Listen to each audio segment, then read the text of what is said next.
नमस्कार साथियों, आप देख रहे हैं बिहार समाचार, जहां आपको मिलती हैं बिहार की दिन भर की ताजा और बड़ी खबरें। आज की पहली खबर, बिहार के सभी राशन कार्ड होल्डर 31 मार्च तक निपटा लें ये काम, वरना नहीं मिलेगा अनाज। बिहार में राशन कार्ड होल्डरों को 31 मार्च तक ई-केवाईसी करवा लेना होगा। सरकार की तरफ से लाभुकों के लिए ई-केवाईसी अनिवार्य किया गया है। इससे पहले भी यह आदेश राशन कार्ड होल्डरों को दिया गया था, लेकिन इसके बावजूद अब तक बिहार में 1.5 लाख ऐसे परिवार हैं जिन्होंने ई-केवाईसी नहीं कराया है। बिहार में 2 दिन तेज आंधी बारिश का अलर्ट। बिहार में मौसम का मिजाज जल्द ही बदलने वाला है। अभी लोगों को गर्मी का एहसास हो रहा, लेकिन जल्द ही इससे राहत भी मिलने वाली है। 48 घंटे बाद बिहार के मौसम में बदलाव का पूर्वानुमान जारी किया गया है। IMD पटना की तरफ से जारी पूर्वानुमान के अनुसार 9 से 11 मार्च के बीच बिहार के अलग अलग इलाकों में बारिश के आसार हैं।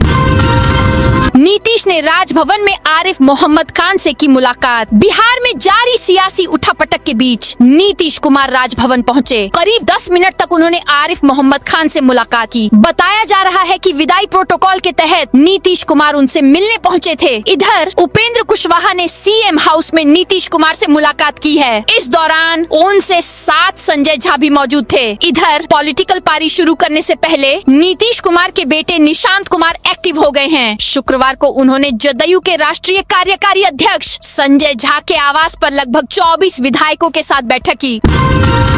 नीतीश के राज्यसभा जाने से 2 धड़ों में बंटी जदयू। नीतीश कुमार के राज्यसभा जाने से जदयू 2 धड़ों में बंट गई है। इस फैसले से जदयू में कोई खुश नहीं। नीतीश के करीब रहकर बिहार की राजनीति करने वाले नेता खासे नाराज हैं, खुलकर विरोध कर रहे हैं। मंत्री विजेंद्र यादव पार्टी की बैठक से जल्द निकल गए तो अशोक चौधरी की आंखों में आंसू आ गए। इस बीच दिल्ली में रहकर केंद्र की राजनीति में एक्टिव जदयू के नेता चुप हैं, खुलकर नाराजगी नहीं जता रहे। इनमें ललन सिंह और संजय झा प्रमुख नाम हैं। ये न तो नीतीश के फैसले के खिलाफ बोल रहे हैं और न खुलकर खुशी व्यक्त कर रहे।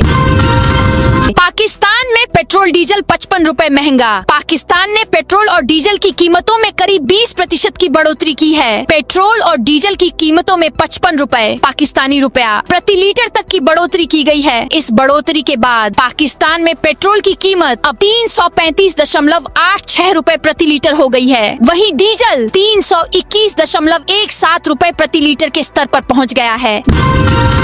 बिहार में 463 में से 303 बालू घाटों की ही नीलामी हुई। बिहार में कुल 463 पीले बालू घाट चिन्हित हैं, जिनमें से अब तक 303 बालू घाटों की नीलामी हुई है। हालांकि इनमें से केवल 168 बालू घाट ही वर्तमान में संचालित हो रहे हैं, जबकि कई घाट अब भी अनिलामित पड़े हैं। इस स्थिति को देखते हुए खान एवं भूतत्व विभाग सख्त हो गया है। हाल ही में निदेशक खान की अध्यक्षता में हुई समीक्षा बैठक के दौरान सीलों के अधिकारियों को अनिलामित बालू घाटों की नीलामी में तेजी लाने का निर्देश दिए गए।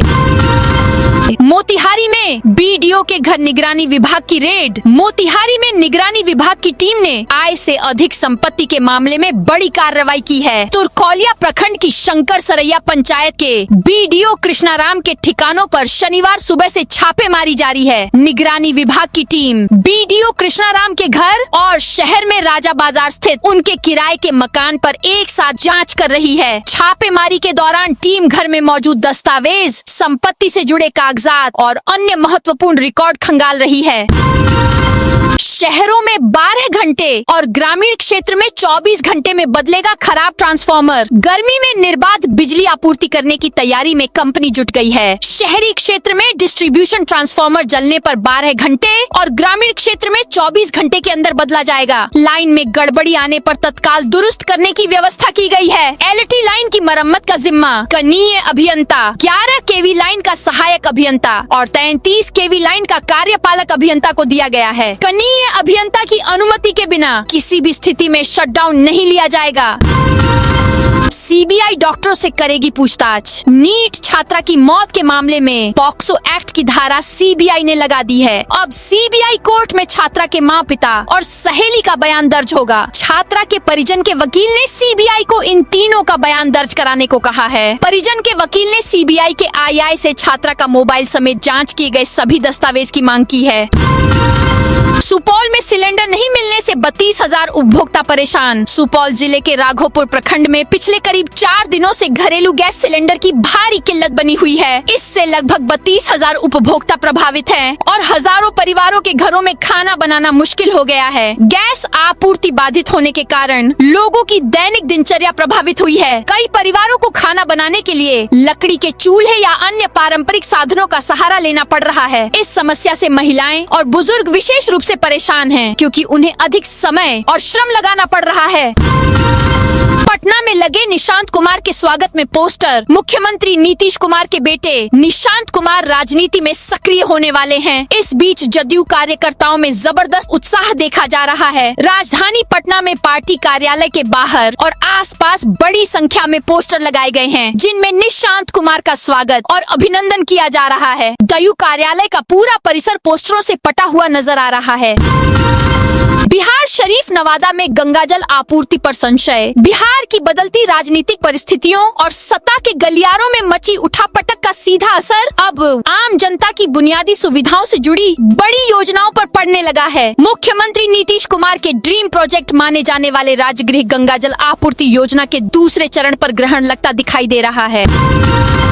बिहार में राष्ट्रपति शासन और सीमांचल को केंद्र शासित प्रदेश बनाने की तैयारी। पूर्णिया सांसद राजेश रंजन उर्फ पप्पू यादव ने बिहार की राजनीति में एक नया राजनीतिक मुद्दा खड़ा कर दिया है। उन्होंने दावा किया है कि आने वाले समय में बिहार में राष्ट्रपति शासन लगाया जा सकता है और इसके बाद सीमांचल क्षेत्र तथा पश्चिम बंगाल के कुछ जिलों को मिलाकर एक नया केंद्र शासित प्रदेश बनाने की योजना पर काम हो रहा है। सांसद ने सोशल मीडिया प्लेटफॉर्म एक्स पर पोस्ट करते हुए कहा कि पहले पश्चिम बंगाल में राष्ट्रपति शासन लागू करने की रणनीति बनाई जा सकती है। इसके बाद बिहार विधानसभा से प्रस्ताव पारित कर सीमांचल इलाके के साथ पश्चिम बंगाल के कुछ जिलों को जोड़कर एक नया प्रशासनिक ढांचा तैयार किया जा सकता है। बिहार के स्कूलों में नया सिस्टम लागू। वार्षिक परीक्षा के आधार पर 5 कैटेगरी में बांटे जाएंगे छात्र। स्कूली शिक्षा में बिहार के तमाम बच्चे पीछे न रहें और उन्हें बेहतर शिक्षा मुहैया होता रहे। इसके मद्देनजर सरकार ने राज्य के सभी 71,297 प्रारंभिक विद्यालयों में गुणात्मक सुधार की दिशा में एक और बड़ा कदम उठाया है। इन विद्यालयों में पढ़ने वाले 1,33,73,284 बच्चों की ग्रेडिंग होगी। वार्षिक परीक्षा में प्राप्तांक के आधार पर बच्चों की ग्रेडिंग होगी। इसके आधार पर बच्चों को 5 श्रेणी में विभाजित किया जाएगा। डेंगू को लेकर पटना नगर निगम अलर्ट। पटना शहर में बदलते मौसम को देखते हुए मच्छरों की संख्या में बढ़ोतरी हो सकती है। इसे देखते हुए पटना नगर निगम अलर्ट मोड में आ गई है। शहर के विभिन्न इलाकों में लगातार सफाई, फॉगिंग और एंटी लार्वा छिड़काव जैसे काम किए जा रहे हैं, ताकि मच्छरों के पनपने की संभावना को शुरुआती स्तर पर ही खत्म किया जा सके। इंटर मूल्यांकन से गायब 90 शिक्षकों पर गिरी गाज। बिहार विद्यालय परीक्षा समिति की ओर से आयोजित इंटर परीक्षा की कॉपियों की जांच में लापरवाही बरतने वाले शिक्षकों के खिलाफ शिक्षा विभाग ने सख्त रुख अपना लिया है। शहर के 6 केंद्रों पर कड़ी सुरक्षा के बीच चल रहे मूल्यांकन कार्य से नदारद रहने वाले जिले के 90 शिक्षकों को जिला शिक्षा पदाधिकारी आनंद विजय ने कारण बताओ नोटिस जारी किया है। इन सभी शिक्षकों से 24 घंटे के भीतर स्पष्टीकरण मांगा गया है कि किन परिस्थितियों में उन्होंने केंद्र पर अपनी उपस्थिति दर्ज नहीं कराई।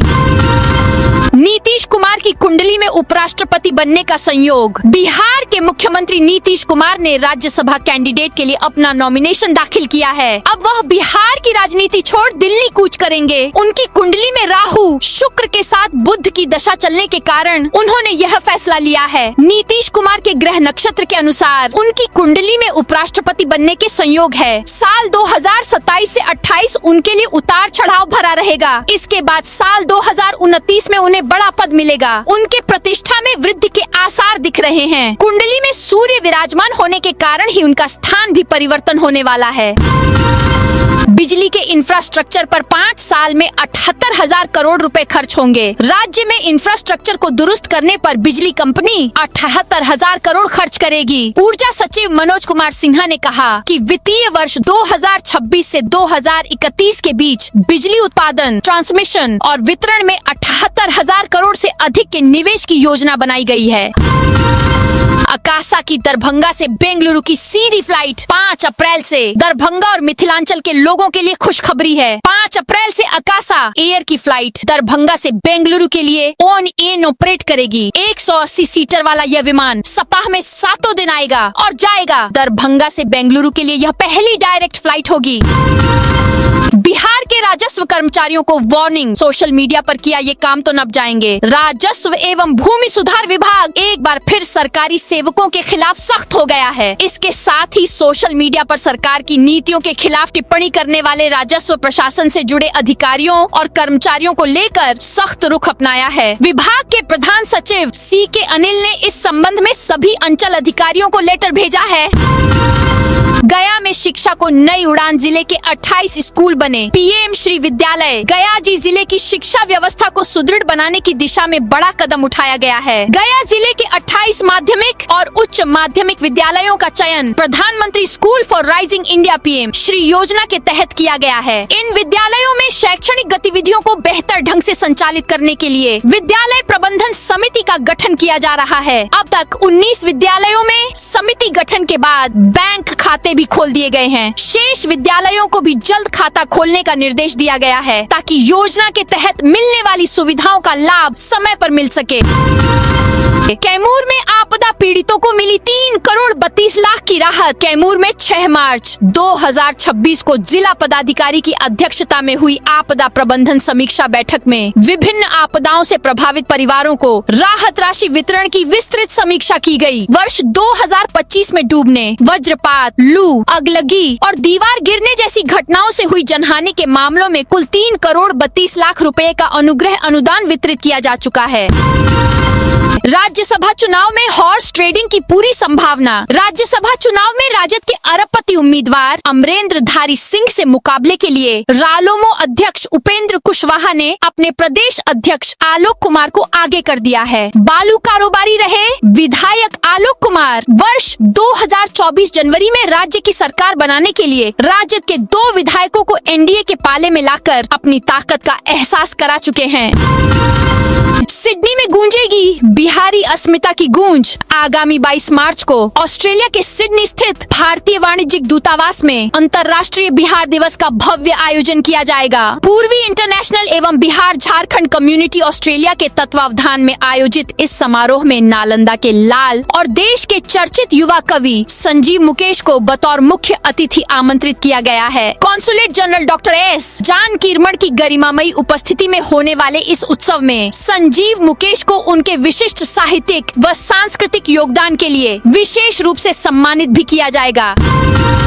CM नीतीश की तरह निशांत कुमार भी करेंगे बिहार की यात्रा। CM नीतीश कुमार के बेटे निशांत कुमार 8 मार्च से एक्टिव पॉलिटिक्स में अपना सफर शुरू करेंगे। JDU ज्वाइन करने के बाद वे पिता CM नीतीश की तरह ही बिहार की यात्रा पर निकलेंगे। JDU के मुख्य प्रवक्ता नीरज कुमार ने बताया कि निशांत कुमार पूरे बिहार का दौरा करेंगे और लोगों से बातचीत भी करेंगे।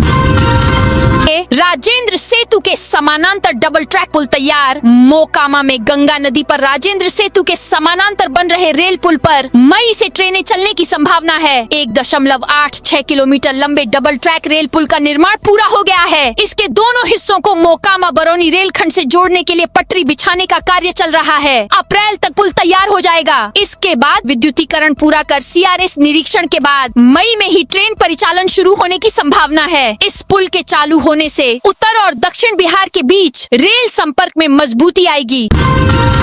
कैमूर में 462 नागरिकों से अधिकारियों का सीधा संवाद। कैमूर जिला प्रशासन ने जनता की समस्याओं के त्वरित समाधान और सरकारी योजनाओं को जमीनी स्तर पर पहुंचाने के उद्देश्य से एक विशेष जन संवाद अभियान चलाया। इस अभियान के तहत जिला मुख्यालय से लेकर सुदूर पंचायतों तक के अधिकारियों ने कुल 462 नागरिकों से सीधा संवाद किया। इस पहल के अंतर्गत जिला पदाधिकारी के जनता दरबार में विभिन्न विभागों से संबंधित 23 आवेदन प्राप्त हुए, जिनके तत्काल निस्तारण के निर्देश दिए गए। जिला मुख्यालय स्तर पर 36 अधिकारियों ने 59 नागरिकों से मुलाकात कर उनकी समस्याओं को सुना।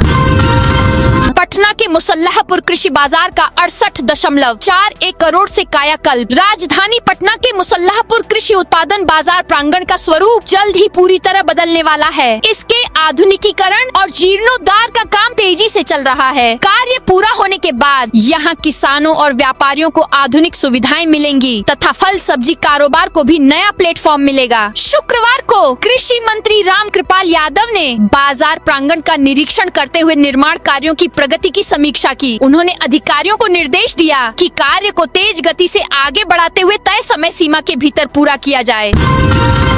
होली के बाद पटना जंक्शन पर उमड़ी प्रवासियों की भीड़। होली का त्योहार खत्म होते ही बिहार से प्रवासी मजदूरों का अपने कार्यस्थलों की ओर लौटना शुरू हो गया है। इसका असर पटना जंक्शन पर साफ दिखाई दे रहा है। शुक्रवार शाम संपूर्ण क्रांति एक्सप्रेस और मगध एक्सप्रेस जैसी दिल्ली जाने वाली ट्रेनों में यात्रियों की भारी भीड़ उमड़ पड़ी। ट्रेन के प्लेटफॉर्म पर पहुंचते ही सीट पाने के लिए यात्रियों में होड़ मच गई। कई यात्रियों को काफी मशक्कत के बाद ट्रेन में जगह मिल सकी। भीड़ इतनी अधिक थी कि कई डिब्बों में एक सीट पर 3-3 लोग बैठकर सफर करते नजर आए। ज्योति ने पवन सिंह को दी वेडिंग एनिवर्सरी की बधाई। भोजपुरी फिल्म इंडस्ट्री के पावर स्टार पवन सिंह और उनकी पत्नी ज्योति सिंह के बीच चल रहे तलाक विवाद के बीच सोशल मीडिया पर एक नया मोड़ देखने को मिला है। ज्योति सिंह ने अपनी वेडिंग एनिवर्सरी के मौके पर फेसबुक और इंस्टाग्राम पर पवन सिंह के साथ पुरानी तस्वीर साझा कर उन्हें शादी की सालगिरह की बधाई दी है।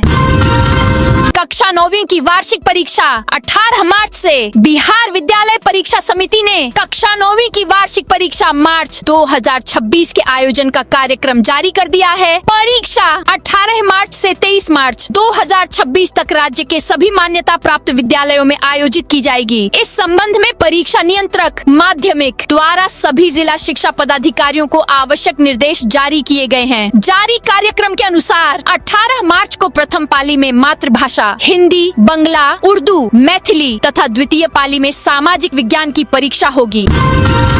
महिला कर्मचारियों की सुरक्षा के लिए रेलवे का बड़ा कदम। महिला कर्मचारियों के कार्यस्थल पर यौन उत्पीड़न से जुड़े मामलों के समाधान को और प्रभावी बनाने के लिए भारतीय रेलवे ने HRMS पोर्टल में शाइन मॉड्यूल शुरू करने का निर्णय लिया है। यह मॉड्यूल 8 मार्च को अंतर्राष्ट्रीय महिला दिवस के अवसर पर लॉन्च किया जाएगा। रेलवे बोर्ड द्वारा जारी निर्देश के अनुसार इस मॉड्यूल के माध्यम से महिला कर्मचारी कार्यस्थल पर होने वाले यौन उत्पीड़न से संबंधित शिकायत सीधे HRMS पोर्टल के जरिए दर्ज कर सकेंगी। ईरान ने पड़ोसी देशों से माफी मांगी। कहा हमले नहीं करेंगे। अमेरिका, इजराइल और ईरान जंग का आज 8वां दिन है। इस बीच ईरान के राष्ट्रपति मसूद पेजेशकियन ने कहा है कि अब पड़ोसी देशों पर हमले नहीं किए जाएंगे जब तक कि उन देशों की जमीन से ईरान पर कोई हमला न किया जाए। पेजेशकियन ने पिछले कुछ दिनों में पड़ोसी देशों पर हुए हमलों के लिए उनसे माफी भी मांगी। उन्होंने कहा कि ईरान इन देशों के साथ तनाव बढ़ाना नहीं चाहता और भविष्य में ऐसे हमलों से बचने की कोशिश करेगा। हालांकि इसके कुछ देर बाद ही कतर की राजधानी दोहा में एक धमाका हुआ। नेपाल में कांग्रेस वामपंथी पार्टियों का सफाया। नेपाल में आम चुनाव की मतगणना जारी है। 165 सीटों पर शुरुआती रुझान आ चुके हैं। रैपर और काठमांडू के मेयर रहे बालेन शाह की राष्ट्रीय स्वतंत्र पार्टी सबसे बड़ी पार्टी बनकर उभरी है। RSP ने अब तक 42 सीटें जीत ली हैं, जबकि 78 सीटों पर आगे चल रही है। यह पार्टी सिर्फ 4 साल पहले एक पत्रकार रहे रब्बी लामिछाने ने बनाई थी। शाह बोले केदारनाथ से कन्याकुमारी तक खदेड़े जाएंगे घुसपैठिए। केंद्रीय गृह मंत्री अमित शाह हरिद्वार में आयोजित राज्य सरकार के 4 साल बेमिसाल कार्यक्रम में मुख्य अतिथि के रूप में शामिल हुए। जनसभा को संबोधित करते हुए उन्होंने कहा कि उत्तराखंड को अटल बिहारी वाजपेयी ने बनाया था और अब प्रधानमंत्री नरेंद्र मोदी इसे संभाल रहे हैं। केदारनाथ धाम से लेकर कन्याकुमारी तक पूरे देश में जहाँ जहाँ घुसपैठिए हैं उन्हें चुन चुन कर भारत से बाहर निकालने का काम किया जाएगा। डिजिटल फ्रॉड होने पर 25,000 तक का मुआवजा मिलेगा। भारतीय रिजर्व बैंक RBI ने डिजिटल ट्रांजैक्शन में होने वाले फ्रॉड से ग्राहकों को बचाने के लिए नया ड्राफ्ट फ्रेमवर्क कस्टमर लायबिलिटी इन डिजिटल ट्रांजैक्शंस जारी किया है। इसके तहत अगर किसी ग्राहक के साथ डिजिटल धोखाधड़ी होती है और वह इसकी तुरंत रिपोर्ट करता है तो उसे 25,000 रुपए तक का मुआवजा मिल सकता है। नए नियमों का उद्देश्य बैंक शिकायतों के निपटारे में लगने वाले समय को कम करना और छोटे मूल्य के फ्रॉड के लिए एक बेहतर मुआवजा मैकेनिज्म तैयार करना है। RBI ने इस ड्राफ्ट पर जनता और स्टेक होल्डर्स से 6 अप्रैल 2026 तक सुझाव मांगे हैं। इसके बाद सरकार इसे लागू करेगी। पूर्णिया में JDU के पूर्व यूनिवर्सिटी अध्यक्ष गिरफ्तार। पूर्णिया जिले के मीरगंज थाना क्षेत्र में पुलिस ने बड़ी कार्रवाई की है। छात्र जदयू के पूर्व विश्वविद्यालय अध्यक्ष माणिक आलम को 1 लीटर विदेशी शराब के साथ गिरफ्तार किया है। वाहन चेकिंग के दौरान कार्रवाई की गई है। गिरफ्तार युवक की पहचान रंगपुरा वार्ड नंबर 15 निवासी माणिक आलम के तौर पर हुई है। पुलिस ने पूछताछ के बाद जेल भेज दिया है। किशनगंज में मास्टर चाबी से बाइक चोरी। किशनगंज शहर के सोनार पट्टी रोड पर शुक्रवार रात एक बाइक चोरी हो गई। शातिर चोर ने मास्टर चाबी का इस्तेमाल कर घटना को अंजाम दिया। यह पूरी वारदात सीसीटीवी कैमरे में कैद हो गई है। बाइक मालिक विश्वजीत सोनार ने सदर थाना में शिकायत दर्ज कराई है। पटना में जेडीयू के पूर्व विधायक के घर चोरी। पटना के शास्त्री नगर थाना अंतर्गत सहदेव पथ मार्ग स्थित जेडीयू के पूर्व विधायक प्रभात रंजन सिंह के घर में चोरी की वारदात हुई है। घटना की जानकारी मिलने के बाद मौके पर शास्त्री नगर थाने की पुलिस पहुंची और छानबीन में जुट गई है। एसडीपीओ 2 साकेत कुमार ने बताया कि एफएसएल की टीम भी बुलाई गई है। टावर डंप वगैरह लिया जा रहा है। होली के चलते सभी घर गए थे। इसी दौरान घर खाली पाकर अज्ञात चोरों ने घटना को अंजाम दिया है। सीसीटीवी फुटेज वगैरह भी देखा जा रहा है। फिलहाल 35,000 से 40,000 डॉक्यूमेंट वगैरह मिसिंग हैं। बेगूसराय में 14 मार्च को राष्ट्रीय लोक अदालत। बेगूसराय में 14 मार्च को जिला विधिक सेवा प्राधिकार की ओर से राष्ट्रीय लोक अदालत का आयोजन किया जाएगा। जिला कोर्ट के साथ साथ अनुमंडलीय न्यायालय बलिया, बखरी, मंजौल, तेघड़ा और रेलवे कोर्ट बरौनी में भी एक साथ आयोजित की जाएगी, जहां अलग अलग मामलों का आपसी सुलह और समझौते के आधार पर त्वरित निपटारा किया जाएगा। तो दोस्तों, यह थी आज बिहार की दिन भर की ताजा और बड़ी खबरें। अब कल मिलते हैं नई खबरों के साथ।